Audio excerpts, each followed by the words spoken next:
Hi friends, welcome back to my ARS kitchen. இன்றைக்கி நம்ம சேனலில் ஒரு vlog வீடியோ தான் பார்க்க போகிறோம். வீடியோவை கடைசி வரைக்கும் ஸ்கிப் பண்ணாமல் பாருங்கள். இந்த vlog நான் சண்டே மார்னிங்லேருந்து ஸ்டார்ட் பண்ணேன். மார்னிங் பிரேக்ஃபாஸ்ட்டுக்கு இட்லியும் தக்காளி சட்னியும் செஞ்சுருந்தேன். இப்போ நாங்கள் சாப்பிட்டுட்டு வெளியில் கிளம்ப போகிறோம். இப்போ வீட்டிலேருந்து கிளம்பி போய்கிட்டு இருக்கிறேன். சண்டேனாலே சரியான கூட்டமாக இருக்கும். இப்போ மழை பெய்யறதுனால அவ்வளோவா கூட்டம் இல்லை. காலையிலேருந்தே மழை வரா மாதிரியே இருந்துச்சு. சரி, மழை வரத்துக்குள்ளே நம்ம ஊருக்கு கிளம்பிடுவோம் அப்படின்னு நான் சீக்கிரமாகவே வீட்டிலேருந்து கிளம்பிட்டேன். நாங்கள் இன்றைக்கி எந்த ஊருக்கு போகிறோம்னா காரைக்கால் போகிறோம். அம்மா தங்கச்சி எல்லாருமே வராங்க. நாங்கள் எல்லாருமே சேர்ந்து பஸ்ஸில் போகிறதா தான் பிளான் பண்ணியிருந்தோம். அதுக்கப்புறம் ஒரு சின்ன வேலை வந்துருச்சு. அம்மா நீங்கள் பைக்கில் போங்க, நாங்கள் பஸ்ஸில் வரோம் அப்படின்னு சொல்லிட்டாங்க. இப்போ நாங்கள் பைக்கில் போய்கிட்ருக்கோம். அவங்க பஸ் ஏறிட்டாங்க. இப்போ போய் பெட்ரோல் போட்டுட்டு நாங்கள் கிளம்பிடுவோம். நாங்கள் ஊருக்கு போனப்போ கிளைமேட் சூப்பராக இருந்துச்சு. நல்லா சில்லுன்னு காற்றடிச்சிக்கிட்டு செமையாக இருந்துச்சு. மழை வேற வரா மாதிரியே இருந்துச்சு. லைட்டாக தான் வெயில் அடிச்சிட்டு இருந்துச்சு. சரி, மழை வரத்துக்குள்ளே நம்ம ஊருக்கு போயிடணும் அப்படிங்கிறதுக்காக நான் எங்கேயுமே வீடியோ ஷூட் பண்ணல. நின்று போகிறப்ப எடுத்த வீடியோஸ் தான் இது எல்லாமே. எங்கள் ஊர்லேருந்து காரைக்கால் போகிறதுக்கு 55 கிலோமீட்டர் வரும். ஊருக்கு போய் ரொம்ப நாளாக ஆயிடுச்சு. சரி, போய் சும்மா போய் பார்த்துட்டு வருவோம் அப்படிங்கிறதுக்காக தான் போனோம். வேறு எந்த ஃபங்க்ஷனும் இல்லை, சும்மா தான் போயிட்டு வருவோம். சண்டே லீவாக இருக்கிறதுனால சரி போய் பார்த்துட்டு வரலாம் அப்படின்ட்டு கிளம்பிட்டோம். நாங்கள் என்னோடய சேனலில் நான் இது வரைக்கும் விலாக் வீடியோ போட்டதே கிடையாது. இதுதான் ஃபஸ்ட் டைம் நான் போடுறேன். நான் 2-3 தடவை ஷூட் பண்ணி வச்சுருந்தேன். அந்த வீடியோஸ்லாம் மிஸ்ஸிங் ஆகிடுச்சு. அதுக்கப்புறம் நான் இடையில கொஞ்ச நாள் வீடியோ போடாமல் இருந்தேன். அதனால் அதெல்லாம் டெலீட் ஆகிடுச்சு. இனிமேல் அப்பப்போ விலாக் வீடியோ போட ட்ரை பண்ணுறேன். நாங்கள் கொஞ்சம் தூரம் போய்கிட்டு இருக்கிறப்பயே மழை வந்துருச்சு. பாதியிலேயே அதிகமாக மழை பெஞ்சிச்சு. சரின்னு சொல்லிட்டு நாங்கள் ஒரு இடத்துல நின்றுட்டோம். மழை விட்டதுக்கப்புறம் போகலாம் அப்படின்ட்டு. அப்புறம் ஆட்டுக்குட்டி சவுண்டு கேட்டுச்சு. எய்த்தா மாதிரி ஆடு நிறையா நின்றுட்டு இருந்துச்சு. அதில் குட்டி இங்கே மாட்டிக்கிட்டு அதால் வெளியில் வர முடியல. அது பார்க்குறதுக்கே பாவமாக இருந்துச்சு. சரி, அந்த ஆட்டை வெளியில் எடுத்து விட்டுடலாம் அப்படின்னு சொல்லிட்டு அந்த வலையை நீக்கிட்டு அந்த ஆட்டை எடுத்து வெளியில் விட்டுட்டோம். அப்புறம் மழை விட்டுருச்சு. சரி, வீட்டுக்கு கிளம்புவோம் அப்படின்னு சொல்லிட்டு நாங்கள் கிளம்பிட்டோம். அந்த இடத்துலேருந்து கிளம்பி நாங்கள் திருப்பி போய்கிட்டு இருந்தோம். இந்த சைட்லாம் மழை இல்லை போல். இங்கெல்லாம் லைட்டாக வெயில் அடிச்சுக்கிட்டு மழை இருட்டிக்கிட்டு வர மாதிரி இருக்குது. சரி, இதுக்கு மேலே மழை வராது அப்படின்னு சொல்லிட்டு நாங்கள் அதோட போய்கிட்டு இருந்தோம். திருநள்ளாறுலாம் தாண்டி நாங்கள் வந்துட்டோம். மழை இருட்டிக்கிட்டு தான் இருந்துச்சு. சரி, அதுக்குள்ளே வீட்டுக்கு போயிடலான்னு போனோம். காரைக்கால் கிட்டே வந்துட்டோம், ரீச் ஆகிட்டோம். மழை திருப்பி அதிகமாக வந்துருச்சு. அப்புறம் ஒரு பெட்ரோல் பங்கில் நின்றுக்கிட்டு மழை விட்டதுக்கப்புறம் போகலான்ட்டு வெயிட் பண்ணிகிட்டு இருந்தோம்.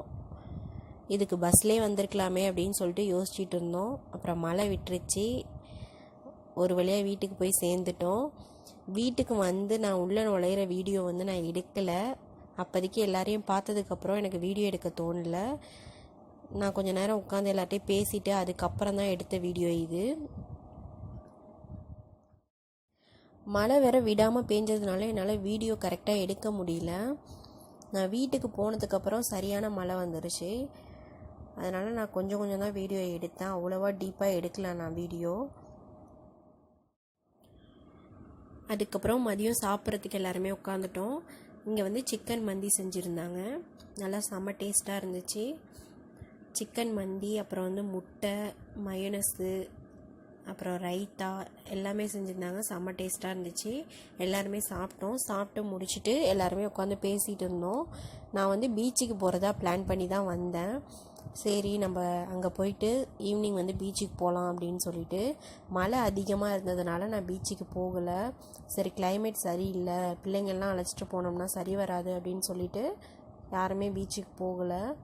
இன்னொரு நாள் வந்தால் போய்க்கலாம் அப்படின்னு சொல்லிட்டு விட்டுட்டோம்.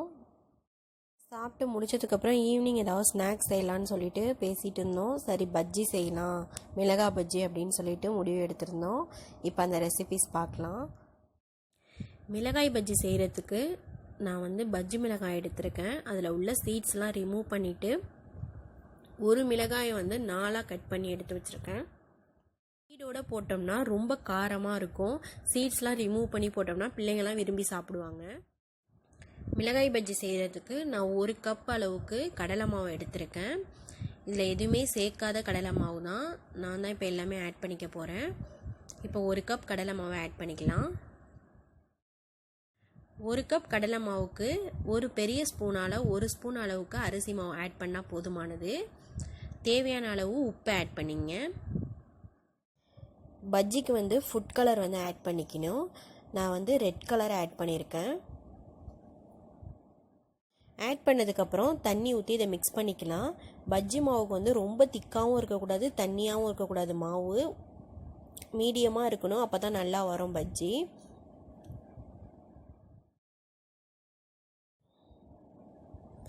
இப்போ நல்லா மிக்ஸ் பண்ணி எடுத்துக்கலாம். கட்டிலாம் இல்லாத அளவுக்கு நல்லா மிக்ஸ் பண்ணிக்கலாம். நான் 1 கப் அளவு தான் தண்ணி ஆட் பண்ணேன். அதுவே எனக்கு போதுமானதாக இருந்துச்சு, கரெக்டான அளவாக இருந்துச்சு. இப்போ நல்லா மிக்ஸ் பண்ணிக்கலாம். மிக்ஸ் பண்ணதுக்கப்புறம் இதில் 1/2 ஸ்பூன் அளவுக்கு சோடா உப்பு, மாவுக்கு ஆட் பண்ணுவோமா அந்த சோடா உப்பு ஆட் பண்ணிக்கலாம். இப்போ அதையும் ஆட் பண்ணதுக்கப்புறம் 1 ஸ்பூன் அளவுக்கு மிளகாய்த்தூள் ஆட் பண்ணிக்கலாம். காரத்துக்கு தகுந்த மாதிரி நீங்கள் ஆட் பண்ணிங்க. நான் 1 ஸ்பூன் அளவு தான் ஆட் பண்ணியிருக்கேன். இப்போ ஒரு பேனில் தேவையான அளவு ஆயில் ஊற்றிட்டு அதை ஹீட் பண்ணிக்கலாம். ஆயில் வந்து ஓவர் ஹீட் ஆகக்கூடாது. லோ ஃப்ளேமில் வச்சு பொரிச்சு எடுக்கலாம், இல்லைனா தீஞ்சா மாதிரி போயிடும். ஆயில் வந்து ஓரளவு ஹீட் ஆகிடுச்சு. இப்போ மிளகாய் எல்லாத்தையுமே மாவில் நனைச்சி போட்டு எடுத்துக்கலாம். மாவில் நனைச்சிட்டு நம்ம வந்து உதறணும் மாவை. அப்படி உதறினதுக்கு அப்புறம் தான் நம்ம போடணும், இல்லைனா ரொம்ப குண்டாக இருக்கிற மாதிரி இருக்கும். இப்படி உதறிட்டு போட்டோம்னா நல்லா சூப்பராக வரும் பஜ்ஜி. இதே மாதிரி எல்லாத்தையுமே போட்டு எடுத்துக்கலாம். ஒன்று ஒன்றா போடுறப்ப நகர்த்தி போடணும், இல்லைனா ஒன்றோட ஒன்று ஒட்டிக்கும். அப்புறம் எடுக்கிறப்ப ஒழுங்காக வராது. சீட்ஸ் வந்து ரிமூவ் பண்ணாமலே நீங்கள் போட்டுக்கலாம், ஆனால் ரொம்ப காரமாக இருக்கும். இப்படி ரிமூவ் பண்ணிவிட்டு போட்டோம்னா அந்த ஃப்ளேவர் மட்டும் அதில் இறங்கி நல்லா டேஸ்ட்டாக இருக்கும். அது மட்டும் இல்லாமல் பிள்ளைங்கள்லாம் நல்லா விரும்பி சாப்பிடுவாங்க. இப்போ எடுத்து வச்சுருக்க எல்லா மிளகாயும் இதே மாதிரி போட்டு எடுத்துக்கலாம். லோ ஃப்ளேமில் வச்சு ஃப்ரை பண்ணுங்கள், அப்போ தான் மாவு வந்து உள்ளே வந்து வேகும். ஹை ஃப்ளேமில் இருந்தால் மேலே கருகுன மாதிரி போயிடும், உள்ளே வேகாது, மாவு அப்படியே இருக்கும். ஒரு சைடு நல்லா வெந்துருச்சு. இப்போ நான் திருப்பி போட்டு மறு சைடும் வேக வச்சு ஒரு பிளேட்டில் எடுத்து வச்சுருக்கேன். இதுக்கு வந்து தேங்காய் சட்னியும் நல்லாயிருக்கும். மதியம் அரைச்ச சட்னி இருந்ததுனால நான் அதையே வச்சுட்டேன். இதுவும் நல்ல ஒரு சூப்பர் டேஸ்ட்டாக இருந்துச்சு. அவ்வளோதான், இதை சாப்பிட்டுட்டு நாங்களும் வீட்டுக்கு கிளம்புறோம். திருப்பி இப்போ ஊருக்கு போகணும். இப்போ மணி வந்து கரெக்டாக 5:30 ஆகுது. இப்போ கிளம்புனா தான் சரி வரும். அதனால் நானும் ஊருக்கு கிளம்புறேன்.